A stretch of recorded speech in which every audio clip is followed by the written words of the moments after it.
салом бар шумо омӯзандагони забони русӣ аз тариқи видео. умедворам саломату хушҳол ҳастед ва шуморо ба дарси навбатии мо хушомадид мегӯям. як гурӯҳи бузурги калимаҳое ки мо дар гуфтугоҳои ҳаррӯзаи худ аз онҳо хеле зиёд истифода мекунем ҷонишинҳо ҳастанд. форсизабонони дигар ин гурӯҳи калимаҳоро замир мегӯянд ва барои шакли ҷамъи замирҳо бисёре вақт аз калимаи замоир истифода мекунанд. ин шакли ҷамъбандии калимаҳо аз забони арабӣ ба забони форсӣ омадааст, яъне ба забони мо. масалан, тадбирҳоро тадобир, мафҳумҳоро мафоҳим, тасвирҳоро тасовир, мақсадҳоро мақосид ва монанди ин мегӯянд. ҷонишинҳо ё замирҳо чандин гурӯҳ ҳастанд ки яке аз пуристифодатарини онҳо ҷонишинҳои шахсӣ ҳастанд. дар забони русӣ ҷонишинҳоро местоимение мегӯянд ва ҷонишинҳои шахсиро личное местоимение. барои ошно шудан бо ҷонишинҳои шахсии забони русӣ як бори дигар дарси 4 моро бубинед. ва ҳоло таваҷҷӯҳи шуморо ба ин ҷадвал ҷалб мекунам, ки дар сутуни аввали ин ҷадвал мо навиштаем ҷонишинҳои шахсӣ, ки ба русӣ мешавад личное местоимение. дар сутуни аввал мо навиштаем шумораи танҳо, ки ба русӣ мешавад единственное число, ва дар сутуни саввум мо навиштаем шумораи ҷамъ, ки мешавад множественное число. хуб, инҷо мо навиштаем шахси якум, ки первое лицо ба забони русӣ мегӯянд. шахси якум яъне ҷонишини шахси якум чӣ ҳаст? ман, ва ба русӣ я. ва шакли ҷамъи ҷонишини шахси якум мо ҳаст ва ба забони русӣ мешавад мы. шахси дуюм яъне ҷонишини шахси дуюм, ки второе лицо инҷо мо навиштем ба забони русӣ, мешавад ту ва ба забони русӣ мешавад ти. ва шахси дуввуми ҷамъ мешавад шумо ва ба забони русӣ мешавад вы. ва ҷонишини шахси сеюм, ки ба забони русӣ третье лицо мо инҷо навиштаем, мешавад ӯ вай, ки ба забони русӣ мешавад он. таваҷҷӯҳ кунед, ки онро мо навиштем дар қавсайн навиштем м, ки маънояш мужской род аст. она, ки дар қавсайн мо навиштем ж, ки женский род ё ҷинсияти занона аст.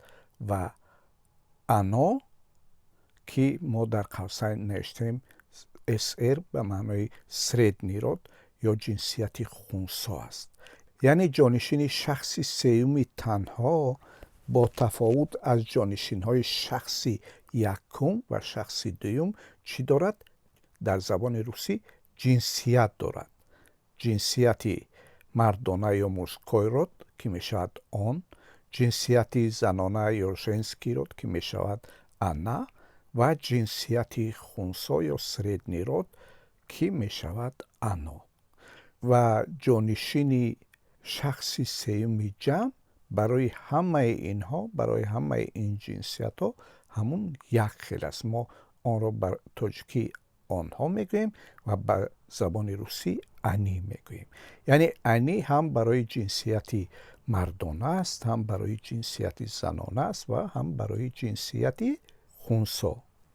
аммо ҳоло дар бораи ин суҳбат мекунем, ки чаро ҷонишинҳои шахсӣ дар забони тоҷикӣ вақте бо пешоянду пасоянду баъзе феълҳо пайваст мешаванд, шакли онҳо тағйир намеёбад ё кам тағйир меёбад. аммо ҷонишинҳои шахсӣ дар забони русӣ вақте бо пешоянду пасоянду феълҳо васл мешаванд, шаклашон хеле ва ё комилан тағйир меёбад. барои ин биёед чанд ҷумлаи тоҷикӣ ва тарҷумаҳои онҳоро ба забони русӣ бо ҳам мебинем. бибинед, ман ба мактаб меравам, ки ба забони русӣ мешавад я иду в школу. хуб, ман ҷонишини шахси якумро инҷо бо ранги сурх ифода кардам ва ба забони русӣ мешавад я, ки бо ранги обӣ ифода кардам инҷо. хуб, ва ҷумлаи дигар мешавад фардо субҳ назди ман биё. завтра утром приходи ко мне. ببینید که اینجا نزد من وقتی که میگویم بیا در زبان روسی میشود завтра утром приходи ко мне. ко мне نزد من میشود. اما ببینید که اینجا مثلا یا نه اومده است، با جای یا چی اومده است؟ ко мне. همین معنی تاجیکی اینجا چی شده است؟ мне شده است. اینجا دیدید یا بود، اینجا شد мне. وقتی که گفتیم نزد من چی شد؟ мне شد. یا мне شد. یا من رو به کنسرت دعوت کردن. با زبان روسی می شود меня пригласили в концерт. خب در اینجا هم که می بینید همین یا من در اینجا چی شده است؟ меня شده است. یا عمکم از من خرسند شد. که ترجمهش می شود мой дядя стал доволен мной. از من خرسند شده است доволен мной. اینجا هم که ببینید همین یعنی همین معنی تاجیکی در اینجا چی شده است؟ mной شده است. توجه کرده باشید که در همه این جمله ها من همون من در زبان ما میماند. اما در زبان روسی اینجا یا بود، اینجا мне شد، اینجا меня شد و اینجا mной شد که همین یا است. در نتیجه پیوست شدن با پیشایندها و فعل ها. خب البته سوال براتون پیدا می شد که چرا این خیل می شد؟ چرا در همه جا مثل زبان تاجیکی مثلا همون معنی استفاده نمی کنن؟ خب انا همین موضوعی هست که باید جواب آن رو با هم پیدا کنیم. خب در اینجا حالا جانشینی تو رو میبینیم. تو برای خودت لباس خریدی. این جمله رو ببینید و ترجمهش میشه ти купил себе одежду. این تی هست که همون جانشینی شخصی دومی تنها است. تاجیکیش تو. یا جمله دیگر من تو رو فردا با دوستم شناس میکنم و ترجمهش میشود завтра я познакомлю тебя с другом. اینجا ببینید که همین تو در اینجا تی بود، در اینجا چی شد؟ تیبیا شد. یا جمله دیگر خواهرت با تو صحبت کرده بود؟ سوال میتیم و ترجمه میکنیم твоя сестра разговаривала с тобой. اینجا با تو در زبان ما هم خیلی به تغییر مونده است و در زبان روسی تبای شده است. خب اینجا من پیشایند رو با رنگ سبز ifade کردم، اینجا پسایند رو با رو ifade کردم. خب اینم پیشایندی زبان روسی است که سه است، استبای با تو یعنی. و جمله دیگر رو میبینیم که میگوید او مشکلاتش رو به تو گفته بود. ترجمهش میشود он говорил тебе о своих проблемах. خب اینجا همین تو چی شده است؟ تیبه شده است. خب اینجا ببینید تی همون تو هست، اینجا همون تو تیبه شده است، اینجا همون تو تبای شده است، اینجا همون تو تیبه شده است. بازم سوال براتون پیدا میشه چرا چنین است؟ یا جانشینی شخص سومی تنها رو میبینه. او دیروز به کار نآمد. вчера он не вышел на работу. و جمله دیگر رو میبینیم با او گفتن به کار نآید. ему сказали не выйти на работу. ببینید او در اینجا در زبان ما همون او مانده است. اینجا چی شده است در این جمله؟ ему شده است. on ему شده است در زبان روسی. و جمله دیگر فردا او را دعوت میکنند که ترجمهش میشود завтра его пригласят. خب اینجا ببینید که او در زبان ما همان او مانده است، تنها یک پسوندی را گرفته است، اما در زبان روسی آن تبدیل به چی شده است؟ его شده است. یا رئیس گفت از او خرسند نیست. ترجمهش میشود директор сказал им недоволен. خب اینجا ببینید که او همان او مانده است در زبان ما و در زبان روسی که همان او آن است تبدیل شده است به چی؟ ایم. یا جانشینی شخصی اولی جمع رو میبینیم که در زبان ما هست و در زبان روسی می است. Мы имсол барои кор ба Русия меравем. Мы в этом году поедем для работы в Россию. Ё ҷумлаи дигар, дирӯз моро ба меҳмонӣ даъват карданд. Ва ба русӣ мешавад вчера нас пригласили в гости. Нас яъне моро. хуб бибинед ки ин мо дар инҷо мы буд, дар инҷа нас шуд. یا به ما با احترام برخورد کردند که ترجمهش می شود к нам относились с уважением. خب اینجا هم ما همون در زبان ما به تغییر مانده است در این جمله، اما در زبان روسی ما تبدیل به چی شده است؟ نم شده است. نم. یا جمله دیگر با ما چند نفر دیگر هم می آیند که ترجمهش می شود с нами приедут несколько других. خب اینجا هم ما به تغییر مانده است، اما در زبان روسی نمی شده است. ببینید اینجا می بود، اینجا نس شد، اینجا نم شد و اینجا نمی شد. همون می. و جانشینی شخص دومی جمع رو که شما هست می بینیم. شما در کجا زندگی میکنید؟ که به زبان روسی ترجمهش میشد вы где живете. شما همون وی هست. یعنی من شما رو پیش از این ندیده بودم که ترجمهش میشود я вас не видел до этого. که شما رو چی شده است؟ вас شده است. ببینید اینجا وی بود، اینجا вас شد. یا پزشکان به شما کمک میکنند. врачи вам помогают.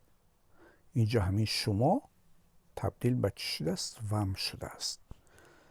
یا ما فردا با شما به تئاتر می رویم. Мы завтра с вами пойдем в театр. در اینجا شما چی شده است؟ ومی شده است. اینجا وی بود، اینجا واس بود، اینجا وم بود، اینجا ومی شد. یا درباره شما یک خبری خوش شنیدم. Я слышал одну хорошую новость о вас. که ببینید اینجا چی شده است؟ واس شده است. همین شما. اکنون مثال ها رو با جانشین شخص سومی جمع میبینیم که آنها است. آنها از مسکو برگشتند. Они вернулись из Москвы. آنها انی است. و آنها رو با خرسندی پیشواز گرفتند که ترجمهش میشد Ich встретили с радостью. ببینید انی اینجا چی شده است؟ Ich شده است. یا به آنها تحفه دادند. ایم دالی پدرکی. آنها در اینجا تبدیل به ایم شد. یا با آنها دوستانشان آمدند که ترجمهش میشد с ними приехали их друзья.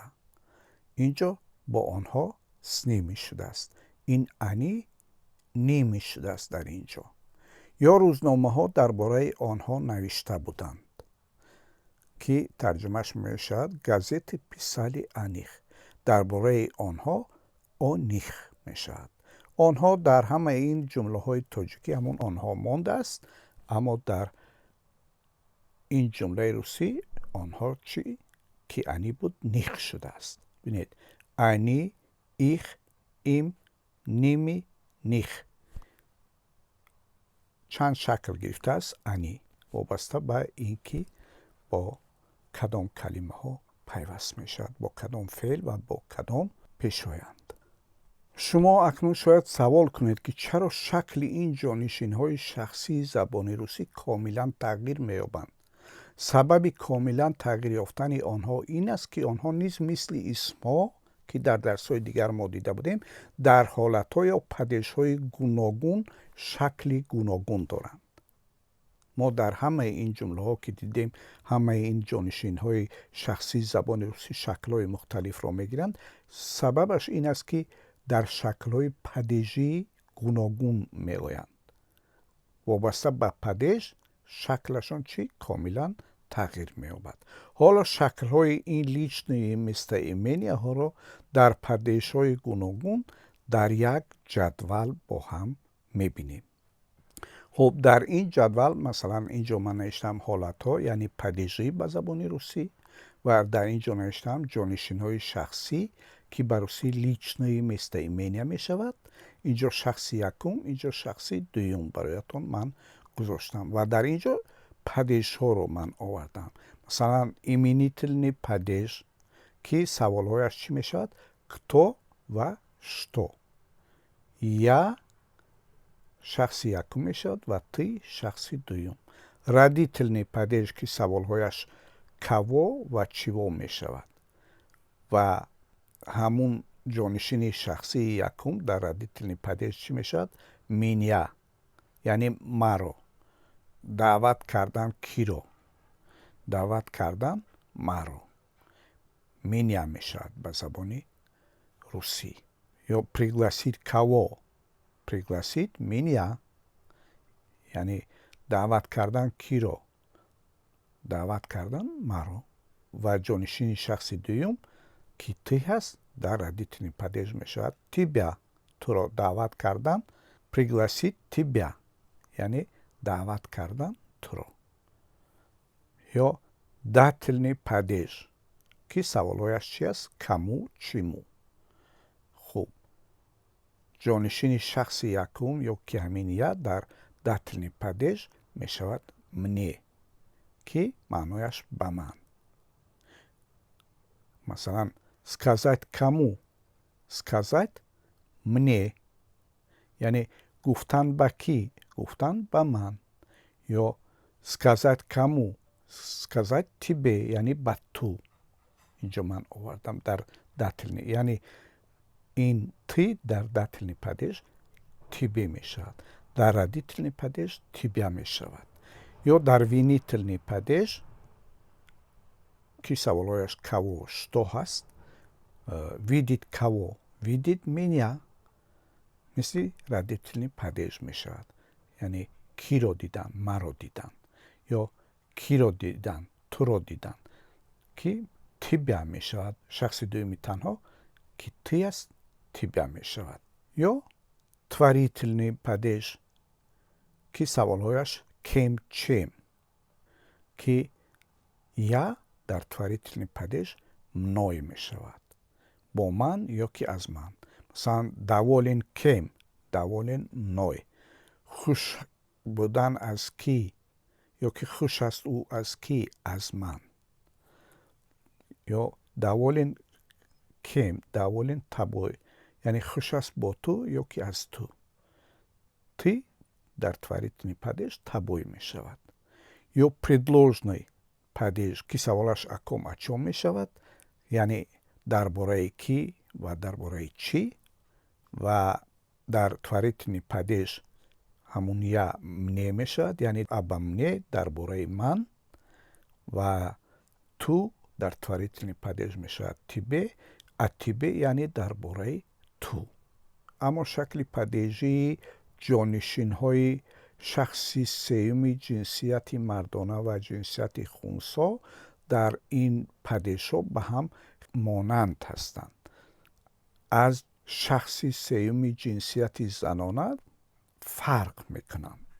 مثلا در ایمنیتلنی پدیج که جنسیت مردانه آن است و جنسیت خونسا انا هست در ردیتلنی پدیج اینها هر دوشون چی می شود؟ ییو می شود یعنی او را یا آن را ما می گوییم. و داتلنی پدیجش که سوالش کمو چیمو هست ییمو می شود یعنی با او. و وینیتلنی پدیج که سوالش کاو شتو هست در وینیتلنی پدیج یعنی او را یا آن را مثل ردیتلنی پدیج است. و در тварительный падеж که سوالهایش کم چم یا سکم و سچم یعنی از کی از چی و با کی و با چی است.